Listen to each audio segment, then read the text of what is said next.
Ang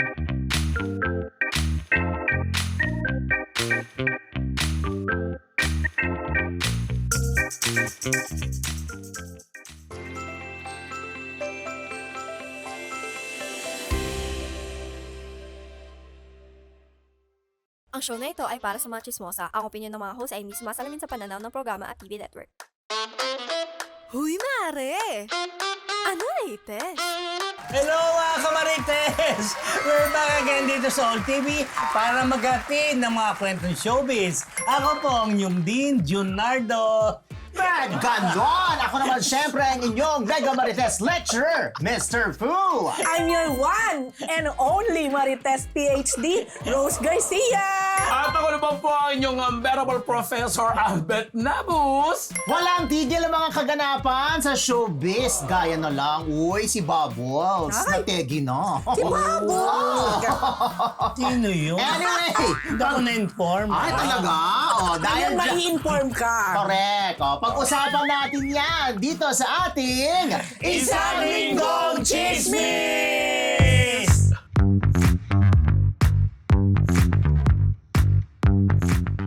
Hindi mo kilala si Bubbles? Si Ivana yan sa serye ni Coco Martin. Nagpasalamat pa nga siya sa Instagram post niya at sinabing, "From the bottom of my heart, maraming salamat sa inyong lahat sa inyong walang sawang pagtanggap sa akin gabi-gabi sa pagmamahal ninyo kay Bubbles." Ow! Ibang klase din ang naging tambalan nila ni Direk Coco at marami silang napakilig ha. Ngayon wala na siya sa serye. What's next, Ivana? grabe yung pag-aw mo, Abet. Parang ano, pang Viva Max. Parang sex bomb! Sasarapan na ito. Parang nakaka-relate ako, ha? Parang pagkaka-aw. Yun ang nakapuko ng aming atensyon. Parang dead na kami kay Bubbles. Oo. Yung Now you know who's Bubbles. O, diba? Ganun pala, Natsugi na ganun pala siya. pag natsuchugi. May ganon? Oy, ang sabi niya nga nakakatakot daw. Kasi pinahiga siya sa kabaon. Oo, May napanood ko yung nagtanong. kagabi. Tsaka wait, parang nilagyan ba ng salamin? Oo, May salamin. May salamin. Salamin? Afraid? Oh, may electric fan sa ilalim yun at may mga umiikot. Kahit may salamin pa rin. Hindi nga, ito meron nga lumabas sa Twitter na parang nakaka-tense daw maging jowa ni Coco sa... maging Sa jowa ni serye. Coco sa serye. Kasi Chuchugi. Meron doon picture ni Bella Padilla, ni... Lovey Po. Lovey Po, ni Yasi. Yasi. Pressman. Pressman. Tapos si Ivana. Lahat sila binabantay. Lahat pinapatay. Sabi, ang hirap na, nakakatakot naman, nakalagay na caption, nakakatakot naman maging jowa ni Coco. Pero Yeah. feeling ko pag si Julia Barreto na talaga ang gumanap na Julia jowa niyan. Montes. Ay! I am again! Julia Montes. Sorry naman sa mga fan. Kapag si Julia Montes yan, tingin ko, Wategi. Wategi. Yan na. Pero doon sa ang probinsyano, tinegi siya doon, ha? Oo nga, di ba? Oo. Wala na akong sinabi. O, di wala na talaga. Pero hindi, klinaro ni Ivana na kaya siya umalis kasi 3 months lang daw talaga yung kontrata. Supposedly umabot ng 1 year. Marami siyang trabahong hindi nagawa at ngayon babalikan niya na. Yes. Wala yung sakit ng ulo issue. Wala. At saka yung pasawa, padiva, wala. Hindi, tsaka okay na rin yung gano'n na parang aalis ka sa isang programa na mataas pa rin ang Parang rating. suporta at rating. Parang nakaka-relate ako sa mga ganyan. Ay, yung aalis at mawawala. Abangan! Sabi nga, abangan ninyo ang next episode namin. Yes! Pero bago po tayo magpatuloy, maaari na rin pala kayong mag-selfie ngayon sa harap nakita ang logo ng All TV. Gawin nyo na yan dahil malapit lang. I-post nyo lang yan sa inyong Facebook na may hashtag na MUXAllTV para makontak namin kayo sa ipapadala namin na exclusive match. Now na. Para naman sa ating next show with story, totoo bang may bagong jowa si Daniel Padilla? Din, nagsimula ang chismis na yan sa isang vlog na may dinidate na raw si Daniel Padilla. Huh? Sino raw? Si Amanda Zamora, ex-PBB housemate at anak ni San Juan City Mayor Francis Zamora ang pinaghihinalaan mula sa nasabing vlog. Siyempre ang mga fanay, nagwarla at tumalak-talak sa social media. Dahil dyan, nilinaw ni Amanda Zamora sa Instagram na fake news daw ito at nakiusap sa publiko na mag-ingat sa pagbibitiw ng masasakit na salita sa internet. Actually nga, Yun yung, mismo si Mayor in-interview nga. Yes. Talaga, meron Napanood ko yun, napanood ko yun. Na siya mismo dininay niya na Yeah. hindi daw totoo. Kung meron man daw na parang ipinapakalat na photos, kasi sabi may photos so nakasama Baka ang gawa-gawa lang daw yan. Dahil fake mga daw yun. AI. Nagluha ka lang ako doon sa paliwanag ni Mayor. Kasi parang ayaw na ayaw talaga mali Na mali anak ka, niya anak kay niya. Daniel.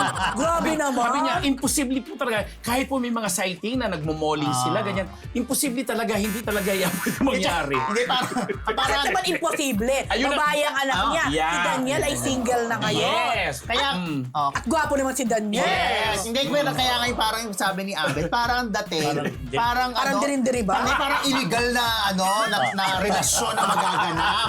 Pero parang sabi ko naman, ito naman kung maging Exactly. May narinig pa nga ako, may nagtanong nung kung sakasakali nga po talagang pareho naman silang single, ligawan. Sabi Ay, niya, hindi talaga mangyayari yan. Imposible. Ganun ang sagot ni Mayor. Talagang Mazamora. Parang, ha? Pero ang parang sabi naman din ni Mayor, ang kaibigan daw niya kasi si Daniel. At si Carla, dahil business partner daw sila ni Daniel sa... Oh, yung pala eh. Oh, so, So, nagkikita lang daw. Kaya, sabi niya, imposible na. Ewan Naku, ko bakit Mayor ha, imposible. baka magka-developan yan. Kung ano man, kainin mo ang mga sinabi mo. Yan! Tsaka in fairness, pati si Mayor sumasagot na rin ang mga showbiz intriga. Correct. Oo. Baka kailangan din.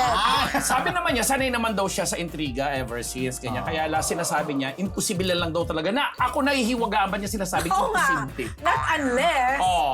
Diba? not unless iba ang type ni Ano? Amanda. Sabi niya, mag-ingat-ingat daw sa pagbibito ng mga salita.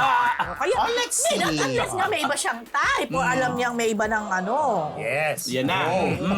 Siyempre, kung may update kay Daniel, para sa ating Chika of the Week, pag-usapan naman natin kung sino nga ba ang misteryosong manliligaw ni Catherine Bernardo. Magbabalik po ang Marites University! Oh, ew! Ano mga gar? Welcome back mga kamarites! And you're still watching Marites University. Naku, bago tayo magpatuloy, FYI, alam nyo ba ang ibig sabihin ng nauusong salita na GAR? Ang gar ay mula sa salitang kalugar na ginagamit ng mga magkakaibigan. Maaaring katumbas ng salitang ito ay pare, bro at iba pang mga tawagan ng magtotropa. Kaya mga gar, bago tayo magpatuloy, nais muna namin pasalamatan ang Ugbo 24/7 na katuwang namin sa paghahatid ng mga showbiz stories. Sa mga nais pong umorder ng kanilang pagkain, yan bongga yan mga gar, maaari po kayong umorder sa website na naka-flash sa inyong mga screen. Sa Ugbo 24/7. Siguradong solve ka rito! Ugbo 24/7 mga GAR! O gar, ikaw na. Gargar! Nakakainis yung GAR. Oo, ano ba? Nakakilala akong gargar eh. Agar-gar. Anyway, para sa ating Chika of the Week, ang non-showbiz na manliligaw daw ni Catherine Bernardo ay si... Lucena Mayor Mark Alcala raw, sa tingin nyo, pogi ba? Maaalala na dati na rin nagkaroon ng girlfriend si Lucena Mayor Mark Alcala mula sa showbiz na si Ashley Ortega. Ngunit noong 2023 ay naghiwalay rin sila. Si Mayor na kaya ang makakasungkit ng matamis na oo ni Catherine? If mangyari yon, naku Alden, call me. Ganon! O yan, nag-volunteer na ako kasi... parang nag-istorya natin yan, di ba? Na parang meron nga Meron daw nga, na oo. nanliligaw kay Catherine. So, yan na, lumabas na. Nag-istorya natin yan sa live natin sa YouTube. Oo. Tapos ngayon, may mukha na at may pangalan na. Pero... May mga kwento-kwento na. pero nakakaloka lang yan kasi ayon sa mga kaibigan natin from Lucena City at mga Alcala family na kaibigan natin, imposible kasi nandoon pa rin, frequent visitor pa rin itong si Mika Reyes na girlfriend ni Mayor. Si Mika Reyes ay ang Isang volleyball player. Kay Jerome Ponce na link. Dati. Hindi, naging jowa ni Naging Jerome. jowa pa ka. Jerome. Tapos mahilig talaga sa mga celebrity. Kasi hindi pa Correct. sila nagbe-break. Wala namang sinasabi nag-break sila. Wala. Pero may pinost nga rin sa X na parang syempre alam mo naman ang mga fans, very protective kay Catherine. Hindi ko alam kung totoo ito, pero may ginawa silang tile na photos na parang, hindi naman every year, pero maiigsi yung mga panahon na iba-iba yung nagiging girlfriend At ni puros Mayor. mga celebrities. Oo. Yun, sabi kaya daw, protektahan daw si Catherine. Ang tanong ko, may sightings na ba na magkasama si Mayor at saka si Catherine? Parang wala pa naman ako nakikita. Wala. Saan nanggaling balita Saan niya? nanggaling yung Mayor Mark Alcala and Catherine? Hindi ko Pinalutang lang siguro kasi alam mo na, malapit na ang 2025. Ayun na. Yun nga din ang naisip ko. Wait, kahit naman di ba may sightings, di ba dinideny pa rin? Pero may UFO ba Mas yan? medyo solid naman na Magka-holding hands na nga, kasama. sabi, friends pa din. Oy, oo na. Hindi kasi after sabihin ng friend, saka naman sila super holding hands na lagi. Pero alam mo na kumakalat din sa chika na yan itong si Mayor na may kakaibang something sa pagiging masyadong ano ba tawag doon? Basta lagi daw may lotion, alcohol, mga disinfectant. Baka naman ano siya. Baka naman, masyado siyang OC, gano'n. Si Ocha, kaya balidoso. Kaya grabe naman. Or OC nga. May ganun talaga Sobrang OC sa Ako, ganun ako. kalinisan. Ako pala. Pero hindi Sorry. pero hindi ka naman mayor. Oo nga, oo. Tsaka hindi naman ako diretso. Kasi siguro kasi marami siyang kinakamayan. Pupunta sa mga nako. patay. Tingnan sa mga natin. ano. Pagdating ng 2025, Yan. tingnan natin. October. O sa mga taga Lucena, Quezon ha. Para sa ating daho, subukan din yung hulaan kung sinong nasa likod ng blind item ni Ambet Nabos. Magbabalik po ang Marites University! Blind items ba ang hanap mo? Pwes, talasan ng isipan at pagganayan ng pagiging marites. Dahil nandito na ang segment na inyong kinahuhumalingan at pilit na hinuhulaan ng Daho! Daho!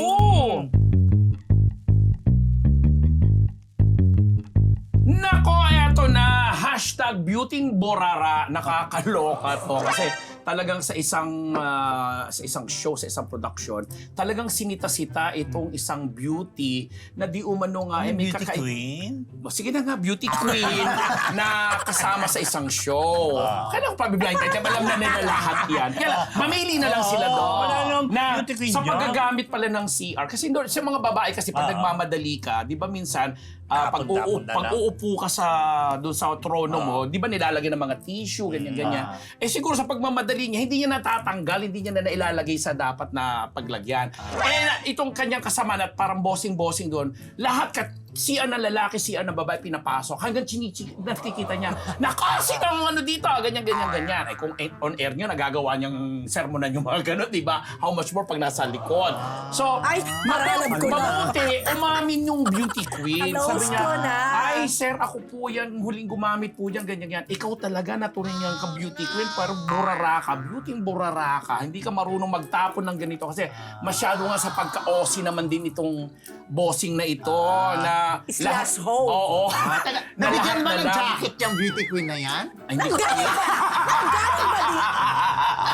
Nanggaling ba dito yung Beauty queen. boss na yan? So, Talaga? yun Nagalit lang. dito? Yung beauty burara na honest. yan, at least honest naman siya. Tsaka siguro nga pag nagmamadali, di ba? Yun na nga. Dahil lang doon sa mga tissue na nailagay na ipato kasi siguro kailangan niyang anuhin naman yung Eto na lang ang ano ko, advice ko dito sa Beauty Burara. Dahil may nabibili na pang cover mo sa... Cover. Oo, parang ganon. Na isang tatanggalan lang. Yes, hindi mo na kailangan maglagay ng mga tissue. Ay siguro nga dahil sa pagmamadali, dahil mo naman doon, mabilisan ng kilos, di ba? Dahil pag babagal-bagal ka, paglakad mo sa camera, sisitahin ka. Concern ka ba kay Beauty Burara? Okay naman, oo. Regaluhan mo siya nung... Sige na nga. Ako kaya ko na ang regalo, Arinola. Ay, grabe naman yun. Di ba? So, yun lang. Mga beauty nga po, buraraan naman. Okay mga Marites, maraming salamat po sa inyong oras. Panoorin niyo rin po kami sa aming YouTube channel na Marites University!